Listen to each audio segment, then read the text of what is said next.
पलायन नहीं, पेंडेमिक की ट्रेवलिंग है।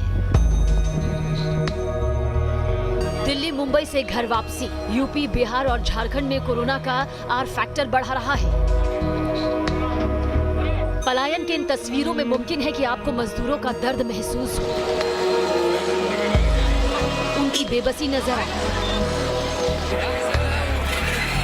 रोजी रोटी के लिए मजदूरों की मजबूरी दिखी, लेकिन कोरोना पर शोध में जुटे वैज्ञानिकों को मुंबई से लेकर दिल्ली और सूरत से हो रहे बेहिसाब पलायन में कोरोना का आर फैक्टर दिख रहा है, जो यूपी बिहार और झारखंड में कोरोना की रेट रॉकेट की रफ्तार से बढ़ा रहा है। आर नंबर जो बढ़ता है उसके कई कारण हो सकते हैं। उसका एक कारण ये भी हो सकता है कि उस जगह भीड़ कितनी हो, लोग अगर भीड़ में अगर काम कर रहे हो, बंद कमरों में काम कर रहे हो, उस वजह से भी आर नंबर बढ़ सकता है। तो क्या यूपी बिहार और झारखंड में कोरोना का सबसे बड़ा विस्फोट होने वाला है? क्या इन 3 राज्यों में महाराष्ट्र और दिल्ली का भी रिकॉर्ड टूटने वाला है? वायरस की दूसरी लहर में ये 3 राज्य कोरोना का सबसे बड़ा हॉटस्पॉट बनने वाले हैं।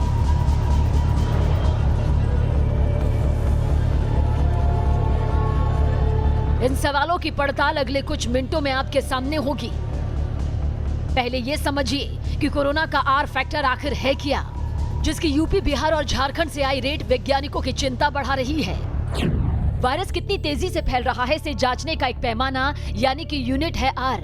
इसे वायरस का रिप्रोडक्शन नंबर भी कहते हैं। आर वैल्यू से ही पता लगता है कि वायरस कहां कितनी तेजी से फैल रहा है। पिछले 2 हफ्ते से मुंबई में लगातार मजदूरों का पलायन हो रहा है। दिल्ली से भी यूपी और बिहार जाने वाली ट्रेनें प्रवासी कामगारों से फुल हैं। मुंबई के अलग अलग स्टेशन पर तो पलायन करने वाले प्रवासियों की लंबी लंबी कतारें लग रही हैं। इनमें ज्यादातर कामगार यूपी बिहार और झारखंड के हैं, जो लॉकडाउन और कोरोना महामारी के डर से अपने अपने गांव लौट रहे हैं। मजदूर जो है वो अपने अपने राज्य में पलायन करने के लिए मजबूर हो चुके हैं और इस वक्त हम आए हैं मुंबई के लोकमान्य तिलक टर्मिनस के सामने, जहां आप देख सकते हैं कि लोगों की भीड़, खास तौर पर उन लोगों की भीड़ जो दूसरे राज्य में, उत्तर प्रदेश, मध्य प्रदेश, बिहार में जो रहने वाले लोग हैं, जो मुंबई जैसे शहरों में अपनी रोजी रोटी कमाने के लिए आते हैं। कई लोग जो पैनिक हो चुके हैं, जिनके पास अब उनके पास कमाई नहीं है, रहने के लिए जगह नहीं है, साथ ही साथ जहाँ पर वो लोग रहते हैं वो किराया भरने में वो सक्षम नहीं है। ऐसे में अब पैनिक लोग जो है वो अपने अपने गाँव जाने के लिए मजबूर हो चुके हैं। और सिर्फ मुंबई के लोकमान्य तिलक टर्मिनस का नहीं, बल्कि महाराष्ट्र में मुंबई, पुणे, नागपुर ऐसे कई रेलवे स्थानक पर आपको ये नज़ारा देखने को मिलेगा कि जहाँ पर मजदूर अपने गांव जाने के लिए जो है मजबूर हो चुके हैं। यूपी बिहार और झारखंड लौटने वाले इन प्रवासी मजदूरों के आंकड़े पिछले करीब 2 हफ्ते से ट्रैक करने के बाद पता लगा कि उत्तर प्रदेश में कोरोना वायरस का रिप्रोडक्शन नंबर यानी आर वैल्यू 2.14 है। झारखंड में यह आंकड़ा 2.13 का है। वहीं बिहार में 2.09 की आर वैल्यू रिकॉर्ड की गई, जबकि फिलहाल देश का औसत आर वैल्यू है 1.32।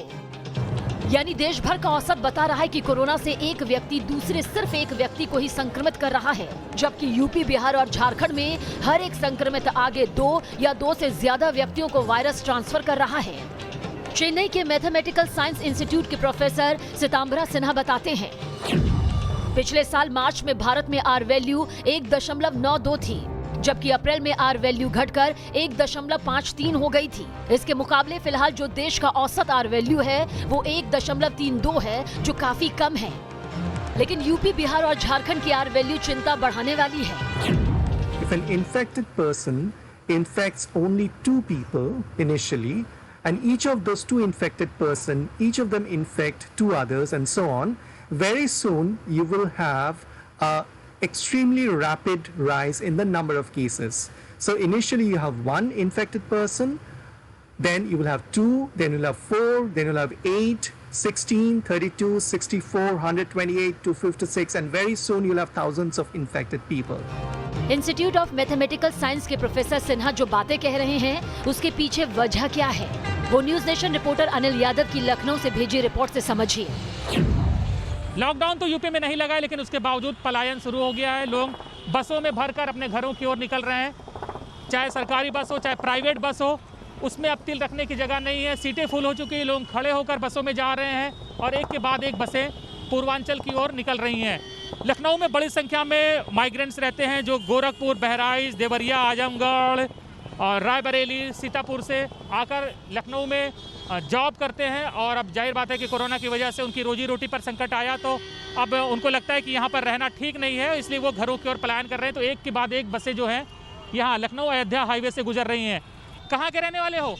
बहराइच के। बहराइच के? हाँ। कितने लोग वापस जा रहे हो आप लोग? 5-6 लोग हैं। वापस क्यों जा रहे हो? काम नहीं है। क्या काम करते थे आप लोग? बांस मंडी में काम करते, बांस काम है नहीं, क्या करेंगे, भूखन मरेंगे। काम क्यों खत्म हो गया? पहले तो सही चल रहा था, अब क्यों खत्म हो गया? सब ये कोरोना के चक्कर में चल रहा था, ये जो खत्म हो गया काम, है ही नहीं, कोई काम ही नहीं हो रहा है। तो काम नहीं तो इससे बढ़िया घर ही चला जाए। घर चले जाएंगे, वहाँ पर पड़े रहेंगे, चटनी रोटी तो खाएंगे। तो काम धंधा सब कोरोना की वजह से चौपट हो गया? चौपट हो गया। पहले तो अभी ठीक चल रहा था, 1 आध महीने पहले तक। हाँ पहले ठीक था, लेकिन अब बेकार हो गया। तो घर जाके क्या करोगे आप? क्या करेंगे, वही कुछ काम धाम देखेंगे और क्या करेंगे। तो बहुत से जान पहचान के लोग होंगे अलग अलग जिलों के, उनका क्या हाल है? वो भी जा रहे हैं घर? सब जब यहाँ कुछ काम नहीं रहेगा तो क्या करेंगे। बस अभी मिली कि नहीं मिली? ये भी नहीं मिली। पटना के पास दानापुर रेलवे स्टेशन पर भी ऐसे ही प्रवासी कामगारों के घर वापसी का सिलसिला जारी है। जो महाराष्ट्र के मुंबई और पुणे में काम करते थे, अब वो पेंडेमिक के दौर में घर लौट रहे हैं।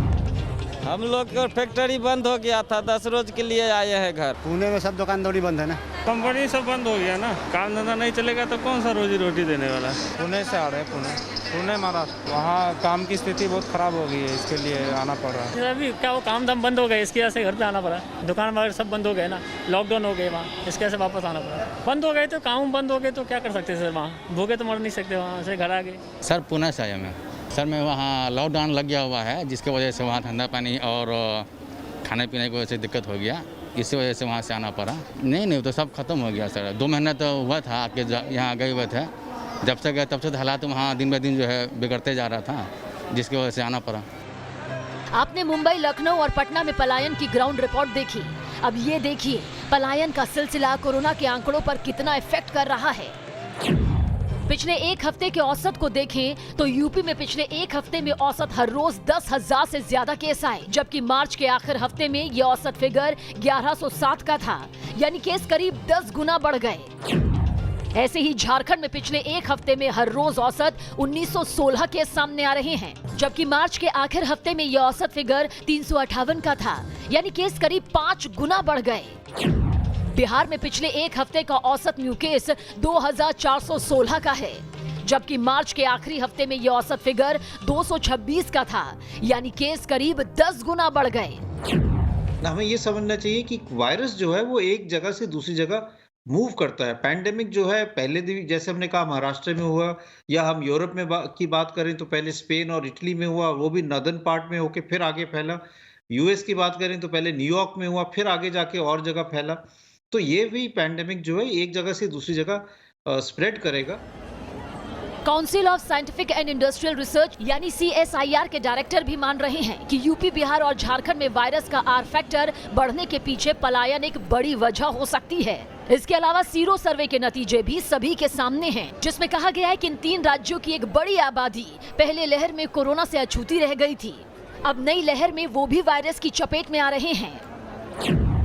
R नंबर जो बढ़ता है उसके कई कारण हो सकते हैं। उसका एक कारण ये भी हो सकता है कि कुछ जगह भीड़ कितनी हो, लोग अगर भीड़ में अगर काम कर रहे हो, बंद कमरों में काम कर रहे हो, उस वजह से भी R नंबर बढ़ सकता है। तो उसको देखना होगा। या उसका दूसरा कारण ये हो सकता है कि वहाँ पे कोई अलग तरीके का म्यूटेंट उभर कर आया हो, उसको भी देखना होगा। और तीसरा कारण तो आपने बताया ही कि पिछले बार जब पहली लहर जो आई थी उसमें पता चला था कि कुछ इलाकों में थोड़ा कम असर हुआ था, जैसे बिहार हो, झारखंड हो, तो भी एक कारण हो सकता है। R वैल्यू पर वैज्ञानिकों का रिसर्च जारी है। अगर यूपी, बिहार और झारखंड में R वैल्यू के पीछे पलायन बड़ी वजह हुई तो समझिए कि ये सिर्फ खतरे की शुरुआत भर है, क्योंकि अगर वायरस पलायन के जरिए मुंबई और दिल्ली जैसे शहरों से इन राज्यों में ट्रांसफर हुआ तो ये 3 राज्य कोरोना के सेकेंड वेव में सबसे बड़े हॉटस्पॉट बन सकते हैं। Team news nation. News nation पर हर सोमवार से शुक्रवार रोज रात 10 बजे लेकर आते हैं दमदार 10 न्यूज का बिल्कुल नया शो। यहां आपको दिन भर की सभी खबरें दिखाते हैं अलग अंदाज में। तो दमदार 10 देखने के लिए आप हमसे रात 10 बजे जरूर जुड़िए। हमारा ये शो आप हमारे YouTube चैनल पर भी देख सकते हैं। हमारे चैनल को सब्सक्राइब कीजिए और देखते रहिए दमदार 10।